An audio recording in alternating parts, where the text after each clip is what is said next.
Hello, my name is RT Brown, and I'm the Director of Business Acceleration with the Brattleboro Development Credit Corporation. I focus on programs such as Instigate for emerging businesses, Business Acceleration for growth stage businesses, and our Micro Entrepreneur Loan Program for businesses that aren't able to obtain traditional financing. And of course, Regenerate, our program to help businesses navigate ownership succession. Over the last few years, and a collaborator with our Regenerate program is the Vermont Employee Ownership Center. They've been providing leadership, direct technical assistance, and consultation to businesses in the region and across the state who are thinking about different succession models. With me today is Matt Croft.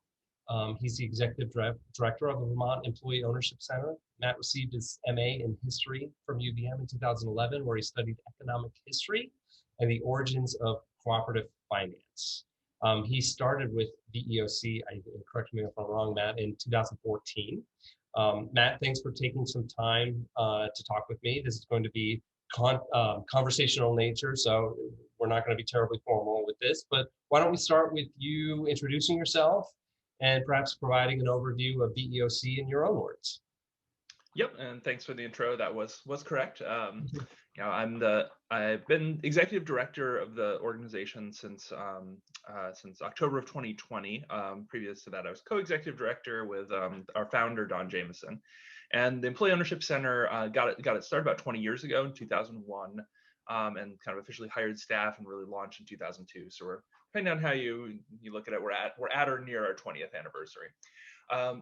We're a nonprofit with a mission to promote and foster broad-based employee ownership for a variety of impact goals, right? Job retention, broad-based opportunities for wealth building among working people, community stability in terms of companies and company succession being done in a way that keeps those companies and communities.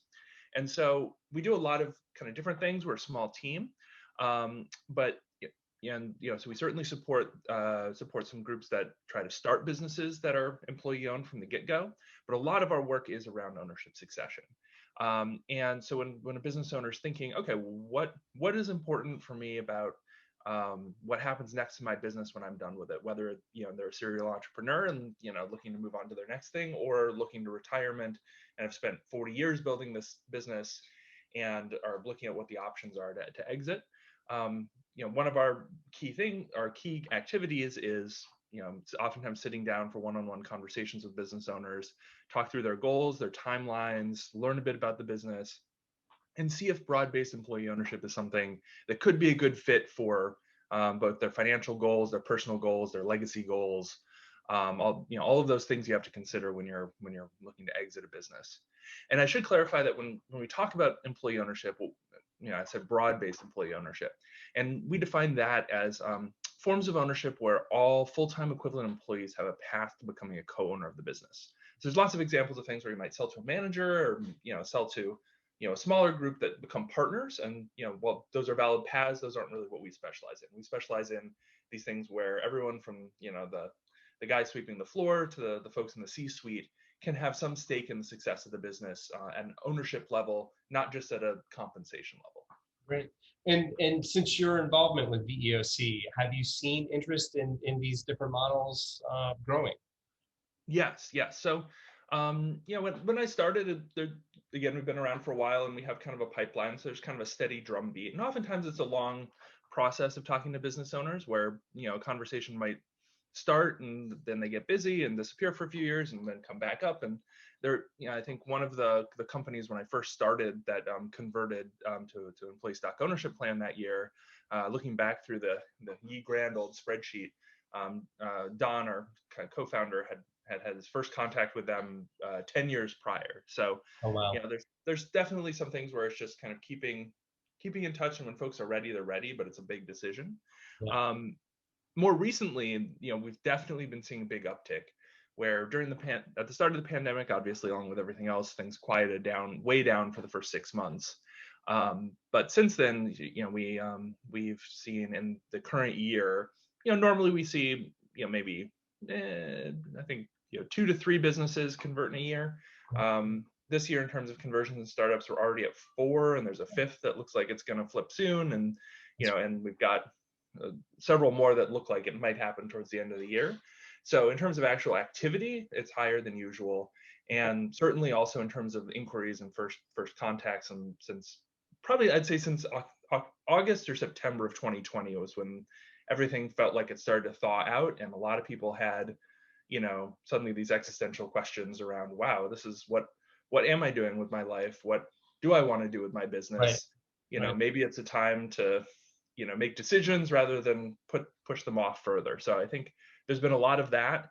And then the other thing that we have seen is a lot more kind of entrepreneurial activity than normal, both in terms of folks who've worked together and were on unemployment and we're like, hey, we like each other. We think we understand the business. We think we can go into business together.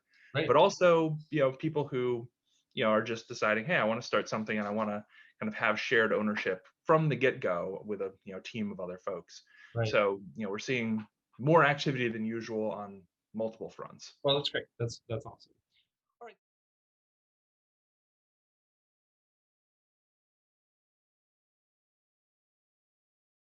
Well, that's great. That's awesome. All right. So why don't we dig into our first topic, and that would be employee stock ownership plans, which is different, and maybe you can touch on this, than, because oftentimes people hear employee stock option plans. But if you wouldn't mind taking a few minutes to talk about ESOPs and how they play in ownership, employee ownership. Yeah. So ESOPs are one of the major forms of broad-based employee ownership we work with, and we have a number of fairly high-profile companies that are fairly large in Vermont that have adopted the model with great success. So basically, what an ESOP is it's a specialized retirement plan that owns stock in the company on behalf of employees. So from a tax perspective, it looks very similar to, say, a 401k or some similar type vehicle where it has certain tax preferences and advantages, right? You put pre-tax dollars into the plan. But it's the only kind of retirement plan that's legally allowed to borrow money. So from an ownership succession standpoint, an ESOP allows for a leverage buyout of a company from a founder or any piece of the company. So, you can buy 5 or 10% of the company with the ESOP. You can buy 100% of the company with the ESOP. There's a number of examples of Vermont companies that, especially further in the past, some tax stuff has changed, which has tended to push people towards more going 100% all at once. But of kind of what we sometimes refer to as pay-as-you-go ESOPs, like Gardner Supply is a classic example.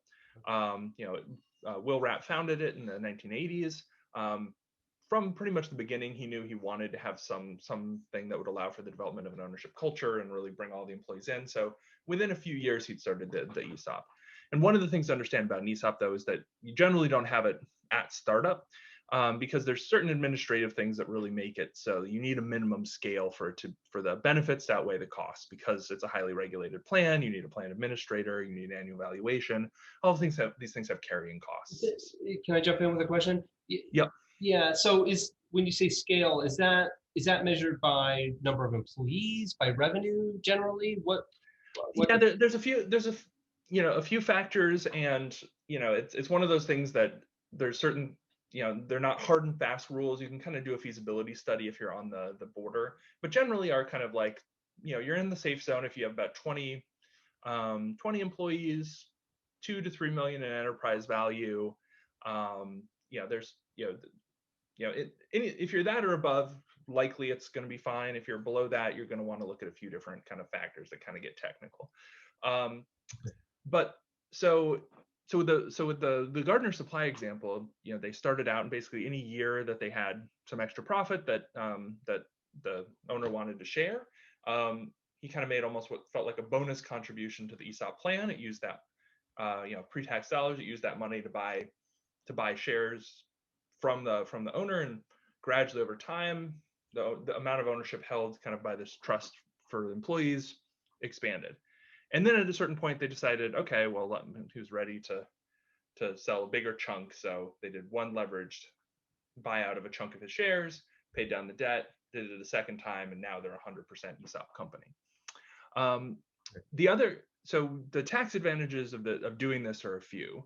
One is that obviously it's the only thing where you can essentially pay both principal and interest with tax deductible dollars, because you're doing it through this retirement plan versus just having interest be tax deductible.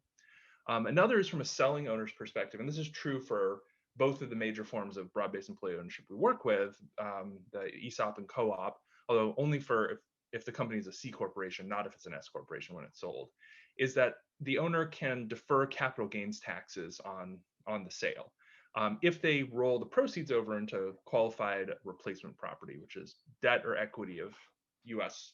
Operating companies. Yeah. So in some ways, it's very similar to like the 1031 exchange for real estate, but for a company. So if you sell it to a broad-based employee ownership structure, you can do that. And particularly with stepped-up basis for people who are using this as kind of the retirement plan, it can be a great estate planning tool, because you defer the capital gains taxes and it passes into your estate on stepped-up basis, and then that's much more tax efficient in some ways. And the other, but on the flip side, one of the things when you're considering this is that because this is a very highly regulated transaction, right? It's a retirement plan governed under ERISA, so the Department of Labor supervises it. There's a very kind of specific and rigorous standard for evaluation how much an ESOP can pay for a company. So it's not just the like, oh yeah, you get you get some strategic offer and you're like, well, the ESOP will pay exactly what the strategic offer will pay. No, it's basically the ESOP can pay kind of fair market value that's sort of based on what a cash buyer would buy. So, so if you're getting some sort of more synergistic strategic buyer who's going to pay, 3 times your baseline valuation, the ESOP's not going to be competitive. Although who does that valuation? Who will the Department of Labor accept the valuation from? So there's a number of firms that kind of specialize in ESOP valuations, and the Department of Labor kind of defines you need to do 3 different methodologies and weight them in a certain way. And there's a pretty sort of rigorous process for it. Yeah. And if you're interested in kind of a list of professionals who kind of specialize in these kinds of transactions, the National Center for Employee Ownership, or NCEO, has a professionals database that you can look at and kind of shop around a bit. Okay. But the other, so on the one hand, there's kind of a ceiling to the price that you can realize for selling to the ESOP. But on the other hand, there's, because of those tax benefits, it's oftentimes not an apples to apples comparison, where, you really need to sort of do the analysis and be like, okay, well, I could get a higher top line price, but, if I'm kind of realizing these tax benefits, or I'm being paid out over time and with some interest, like you can kind of you can sort of model that out in a variety of ways, and it's definitely worth doing for if you're interested in this as a exit strategy. Okay, and you at the top of the conversation you mentioned that sometimes companies will do a feasibility study to understand if is appropriate for them. Is that something VEOC helps with, or do you align resources that are experts in that area? So I'd say the first step is a conversation with us, where we can kind of do a little bit of like very high level, just kind of talking it through and seeing, all right, there's a number of red flags we will look for and be like, okay, this is probably not going to work for you. Okay. And then, no need to go further on that front. And here's some other possible options. Once you've kind of gone through that initial screen, then, there's a number of sort of folks in the ESOP professional community who do a lot of transactional work, lawyers and others for whom, that I'd say that would probably be your next screen, would be to have a conversation with them, and they can kind of, if recommend whether to do the, feasibility study with the full report and say, all right, this would work. Yeah. There's a pool of professionals, at least within the state, that can help with such a feasibility study. Yeah. Before we leave this topic, you had mentioned at the very top of the conversation that one of the advantages is it's a structure that has the ability to borrow, and you mentioned that, I think, when you were describing the Gardner supply. I'd love to unpack that a little bit, because it's for me at least, it's still a little abstract. So let's say you have a business and they've got 20 million in revenue, and ESOP makes sense for them. Just to simplify it, what does that transition look like? So I'm not getting the words out well, but does the borrowing come into play because the owner has a certain number of shares, and they have to be acquired over time? Yeah, so the mechanics, and this could, we can kind of go down the rabbit hole quite far on this. I'll try to keep it We don't have fairly to do top that. level. Yeah. But so oftentimes what happens, right, is there's a few different sources of capital for these kinds of deals, because the employees themselves, because they're kind of the beneficial owners, they're receiving ESOP as a benefit, right? It's a sort of retirement plan contribution by the company. They're not putting any cash down, right? So the places that the money comes from are, one, usually there's some portion of the sale price is going to be a seller's note, right? The seller's going to hold some paper, it's going to be paid down over time. Right. And then two, there's going to be usually some portion of it's going to come from, a lender. There's a number of banks, fairly large banks that have ESOP practices, so they have some specialization in it.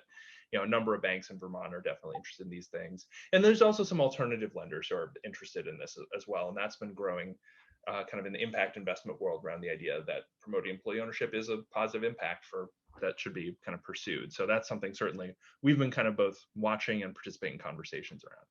But at the core, essentially you have something where, and the other thing, and this is one of those kind of more mechanical things, but is oftentimes there's actually kind of a two-step in the lending process, where it's essentially like, say, the bank will lend money to the company on, say, a 5-year, 7-year term, traditional business lending thing for this purpose.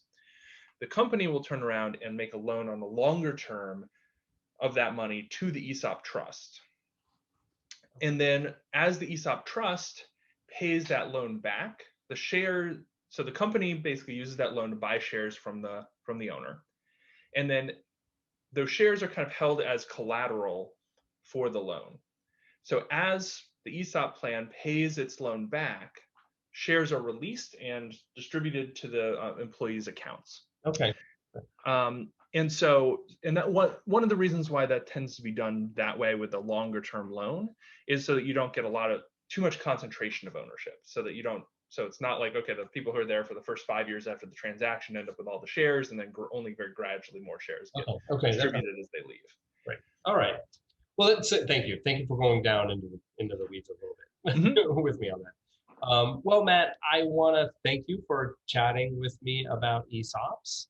And we've learned a lot more. So the best way for folks to get in touch with you is through the website, your email. What's your preference?